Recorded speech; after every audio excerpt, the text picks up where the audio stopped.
Hello, everybody. I welcome you to this video on created intentionally to show you and walk you through how to use the agent's profile. I know that some of you have registered as agents, and we've got feedback that the agent profile is not working. The agent profile is fully functional, just that it was not necessarily commissioned yet for usage. But I'm going to walk you through the process so you understand how this works and what to do in providing support or service to applicants or your clients. So come with me, let's get started right away. The first thing you need to do is to sign up. You know that already. For those who have not signed up, you know that you need to register on the EPPPS platform to be able to gain access to the platform. You can register as an individual, which most of you have done, or the applicants have done themselves. You can register as an organization as well. And then, which is the focus of this video, registering as an agent because you want to provide support or service, whichever the case may be. Okay, so if you click on registering as an agent, you're expected to provide all of the details and then submit. I can't provide my name because I already have that used up for registration. So for you agents, you need to fill this, which is the first page of a two-page form. When you provide all of this, you can then click on next to proceed to the next page, and then you can complete your registration. And then you get a notification, email notification, that you have been duly onboarded and signed up on the EPPS platform. So I think that this will be easy for you to do for those who have not done, but a lot of people I'm aware have completed this process. I'm going to sign in and then walk you through what you need to know and what you need to do, in providing support or for applicants or carrying out actions on their behalf in submitting the applications. So I'll click on the sign in button. I already have a registered agency, as it were. Now, login. So I'm going to log in. As you can see here, this is my profile, agent 2, duly registered. I'm just going to log into the system. Now I'm logged into the system, and this is my profile as an agent. Now, the profile looks similar to that of your regular applicant as well, but there's a significant difference that makes it, obviously separates it from that of an applicant. Yeah, so as an agent, you also might want to apply for a service, request for a service. You can go ahead and do that. But bear in mind that when you request for a service, all your detailing in your profile is what is going to pull. So I'm going to show you your profile. This is the profile. So your names, your address, your credentials, that's what the system is going to use. If you're applying directly for you and as you. But if you're going to be applying on behalf of somebody else, you can't do that as an agent because you don't want to imprint your profile on the final outcome or documentation of their submission. So that is what I'm here to show you so you understand what to do. If you're applying on behalf of somebody or helping somebody, submit the application through the EPPS platform. So all of the menu on the left pane, I guess you're used to already. Request for a service, my applications, for if you have received any permit or certificate, contravention, receipt, bills, and help. You can easily, and I want to believe that a lot of you have already, clicked on this menu options already to see what they drop for you. As an agent, you're not supposed to have applications here except you're filing for you and as you. Okay? If you're filing on behalf of applicants, then it will not be retained here. It will be retained directly in the profile of the applicant. In just a few seconds, I'm going to show you how to navigate and what to do. So, my permits and certificates, if you are doing that for you, then you have that here. But if you are doing that for an applicant, it would not be here. It will be retained in the profile of the applicant. So everything you do here would be for you as an agent who probably has. I mean, you can also apply directly if you've got properties you need to get approvals for. You can do that, but bear in mind it's pulling your profile and data from your profile. But for applicants, you can't do that. So that's what you're going to have to be careful of.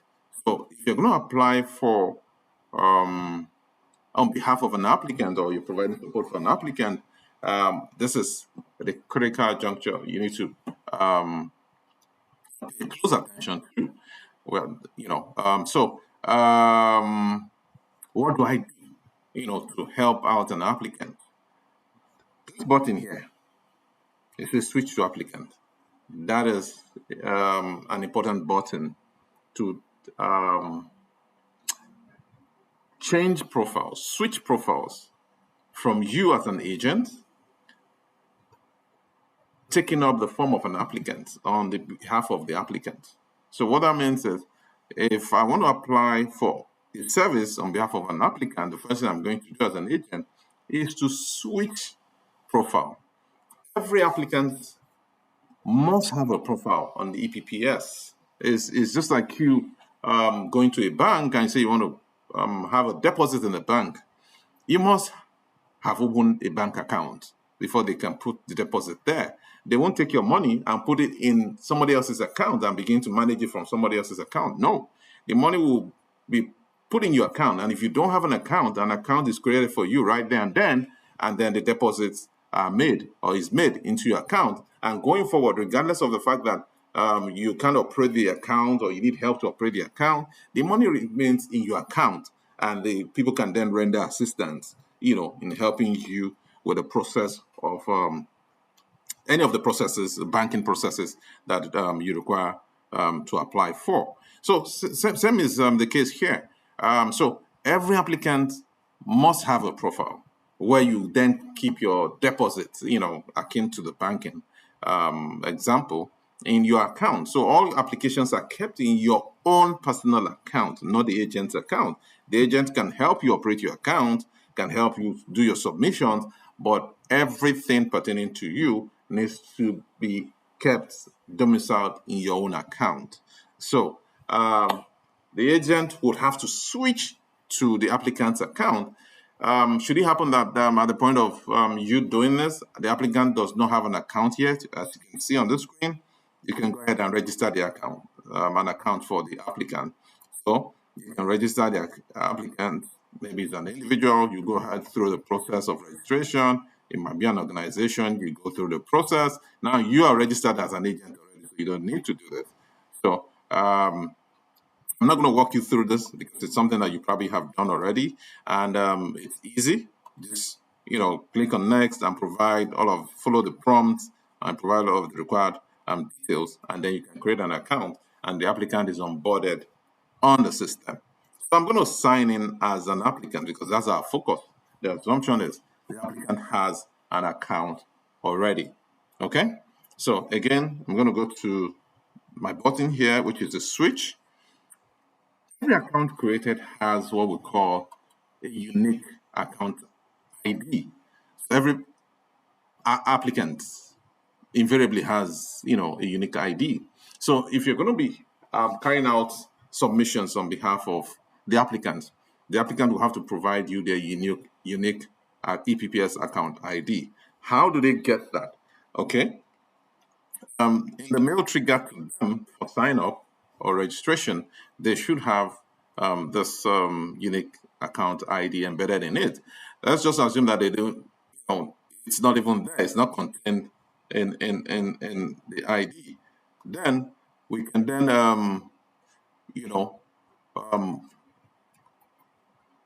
go to the applicant's account and then retrieve it.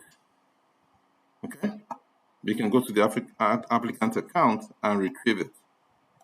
So as you can see, I'm signing in. I'll sign in as an applicant who has an existing account on the system.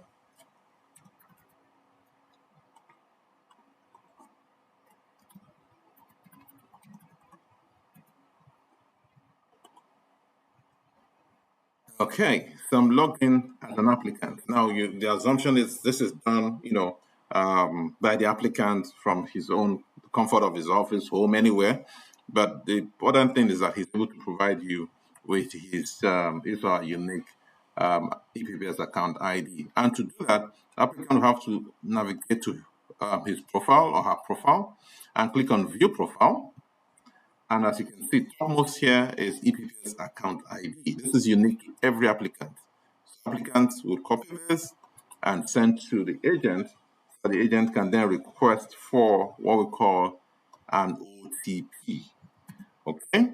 So this OTP, this process is to ensure that applicant is well aware and has given consent to the agent to act in his stead or on his behalf in the submission of his application. So as soon as you put in the unique account ID, the OTP button comes alive. You can then send, OTP. So meaning you're requesting for OTP. Now, the OTP goes to the registered email address of the applicant. Okay, so applicant also needs to provide the agent with this OTP. So if I go back to my applicant's profile, it's this. Okay, so I can see my email address. I can then go to the registered email address, which is this, and I can then retrieve the OTP. So this is the OTP. I'll make it available to the agent so he can complete the action of taking over my profile and acting on my behalf. So I supply the OTP, I click on verify and switch. Voila, it's done. If you look here now, you can see this is my username. It's taking up the applicant's username. Okay, so it's showing applicant and applicant username. So what you see here now is the applicant profile. So if you click on login, because the applicant is logged in already, it takes on the profile of the applicant. If you look at this, the dashboard is showing 85, 56, 16, and 84. 85 incomplete requests, 56 total submitted requests, 15 total pending bills, and 84 paid bills. Now, I'm going to take you back to the profile of the applicant. Look at here, this is Osasua, that's the applicant. Look at his dashboard, it's got 85, 56, 16, and 84. That tells you that the agent has successfully, taken over the profile of the applicant. So he's like the applicant now. So he can proceed to apply for service or request for service on behalf of the applicant. And if you take a look at my applications now, you notice that there's a lot more. In agent's profile, we had about 5, but now there's a lot more because this is the applicant's profile. So all of the applications he's submitted and applying for, they are recorded in his profile, which is the essence of this. That regardless of the fact that you're not able to do this and somebody is helping you with it, you can have all of your applications, in your inbox, in your profile, and anytime you have time or you want to do it yourself, you want to access your profile, you come and access your profile and you have access to all your applications because they are not retained with the agent or in the profile of the agent. They are still kept for you in your own profile, even though the agent can then, deputize for you, act on your behalf, but, the applications are kept in your profile. Let's proceed to applying or requesting for a service. So I'm going to request for a service. Permits service. So this you probably have done a few times, but let me just walk you through again. So you see the relationship between the agent and the applicant profile. So I'm going to ask for a residential development. That's my proposed development. I'll do a bungalow, class of owner, individual. Notice this, it's populated applicant details and not that of the agent. This is important because this is what it's going to be using going forward.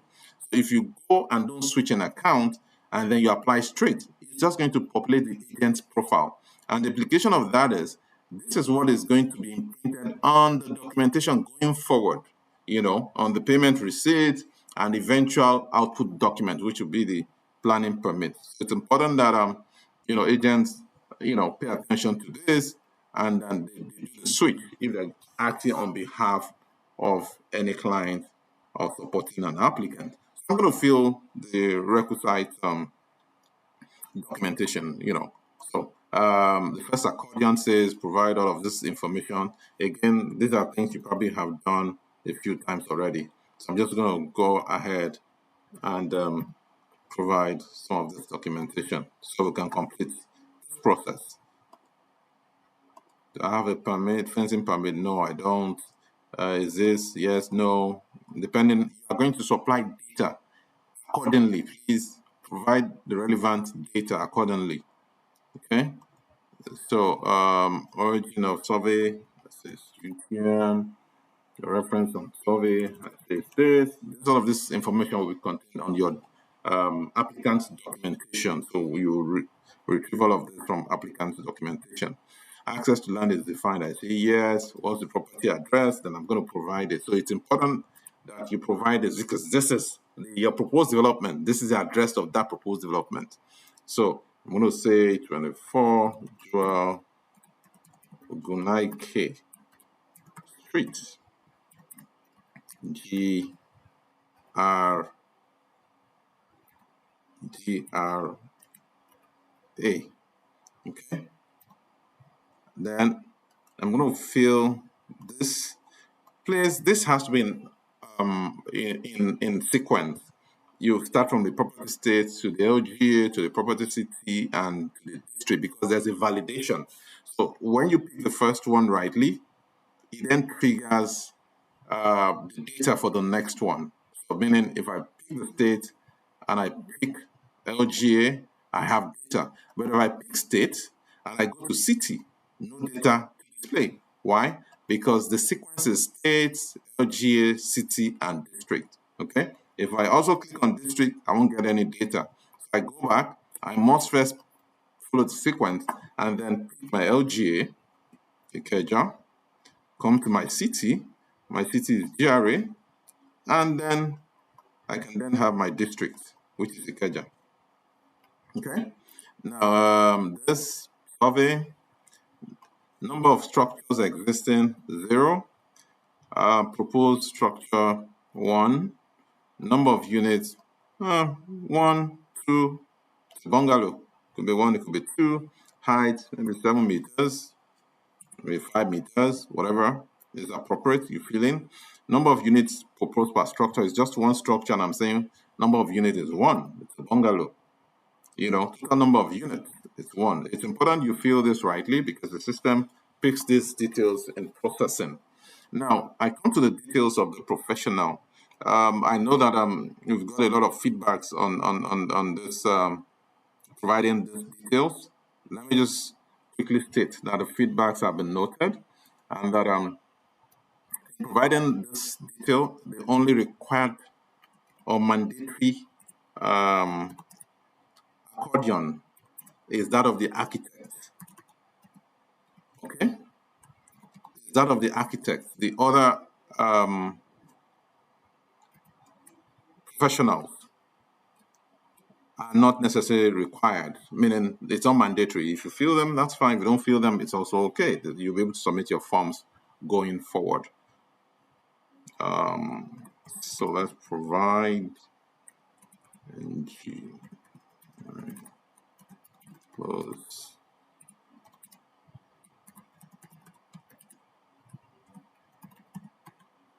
Okay, phone number,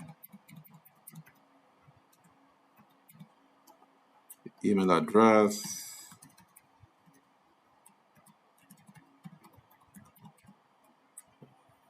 Okay, account number. Now, so this is the only one that is mandatory. How do you know it's mandatory? You see the red star. It is mandatory, so you must provide the details of this professional. That's the architect alone. Now, for the other professionals, if you click on the accordion, you notice there's no red star here. So, yeah, you don't need to fill them. There's no red star. So you'll be able to submit your form, going forward without providing this information of these professionals because they are not required. I'm going to move straight to title document and fill this. These are required information. LSDPC. I say it's freehold. this, you're going to fill this accordingly. You know, you provide the information accordingly, please. The relevant information that is backed up by documentation. So I'm providing utilities.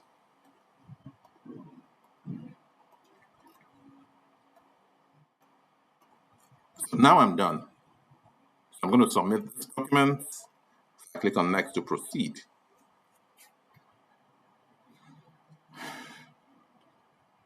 So I pushed the vital information form. I've completed it. I moved on to the next step, which is to make payment. So I'm going to click on make payment. Now, while you click on make payment, you're routed out of the system to a payment platform, secure payment platform provided by the state. Okay, so integration has been done with ABC and CBS, that central billing system, that all payments are reconciled, on both platforms. First with the CBS, central billing system, and then eventual payment aggregator or integrator, provided by the ABC. So full integration has been done, with LRP. Hence, they have insight and oversight on all payments made. So I'm just going to make this payment. I'm using bank transfer. This place is a demo, and hence I'm not making real payment. I'm just showing you what to do. Some of you have done this, and you know how it is with making real payment. So payment is successful. Now I can download the ABC receipts. Some of you have done this already. I'm just going to close and move forward.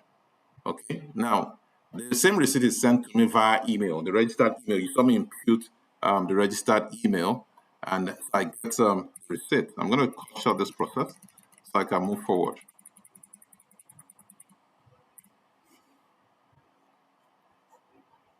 Okay, I'm going to go to my applications. You're not expected to do that. You're supposed to go through the process because I'm doing a recording. I want to see how I can, ensure that I don't stay too long on the process, just so that we don't have, an extended video.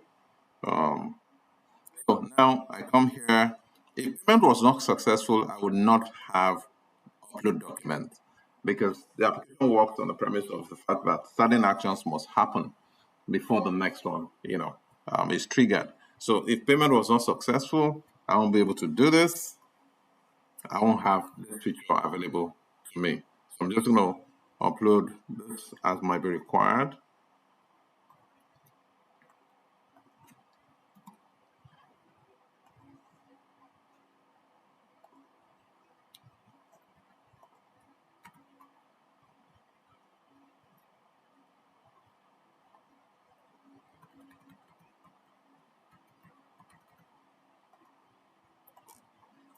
Now you can only upload each mandatory document. You can't upload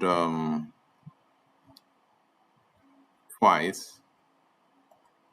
You can, yes, obviously. I mean, if you make a mistake, it's fine. The district officer will then issue a reward for you to upload the appropriate document, just in case, that was done and you didn't realize that that was done. 3D is not made mandatory, so you don't have to upload anything for 3D. It's okay, and it's not even required, for a bungalow. So I'm going to submit this.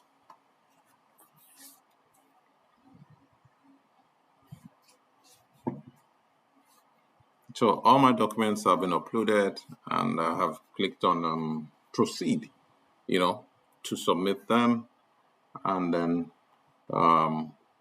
yeah, wait for the next action required of me as an agent who is doing this on behalf of a client or providing support to an applicant. So I've clicked on submit. The documents have been uploaded, and in a few seconds, I should be notified that that is done, and then voila, document successfully uploaded. And then, as you can see, so I've submitted the application. This is the application. I'm just going to copy this.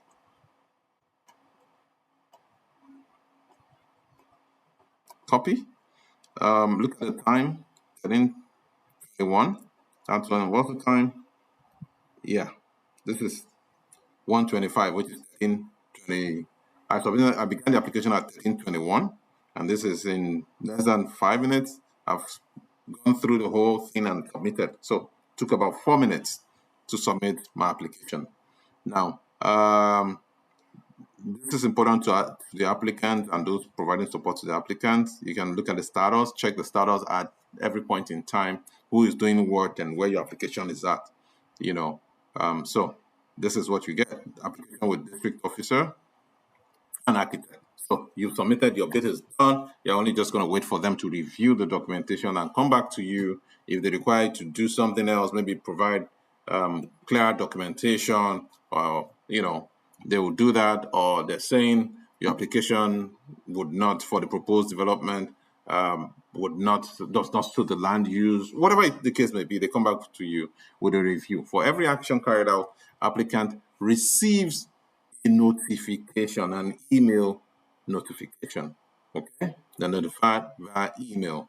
Now, again, this is the agent acting on behalf of an applicant. So he submitted on behalf of this applicant.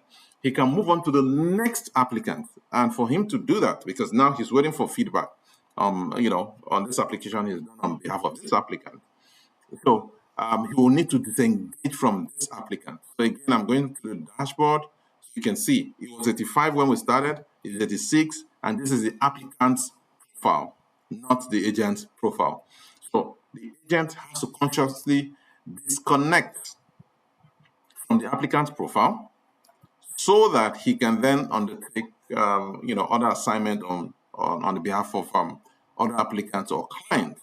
He cannot make the mistake of using an applicant's profile for another applicant, one applicant's profile for another applicant. Please, you've got to disconnect. So he's going to be logged out. Now, again, before I log out, just so that you see, this is me as an applicant. Okay, you can see Osasua, not an agent. Now, I'm going to refresh this.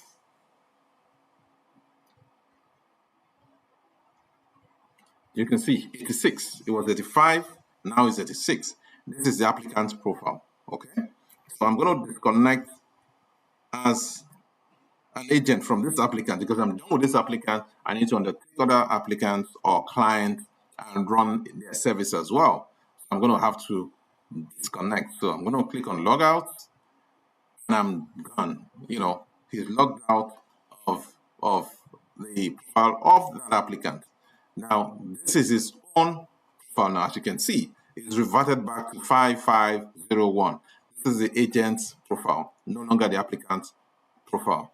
Now, if the agent needs to then go back on behalf of that same applicant, he goes through the process again. He's going to click on switch. He imputes the EPPPS account ID for that applicant, requests for an OTP, and he gets the OTP. Then he can continue the processing on behalf of that applicant. So yes, this is how the agent profile works. Acting on behalf or instead of a client or providing support for an applicant. So we hope this helps you a great deal, and we'll be here to take your feedback and provide support when necessary. Thank you.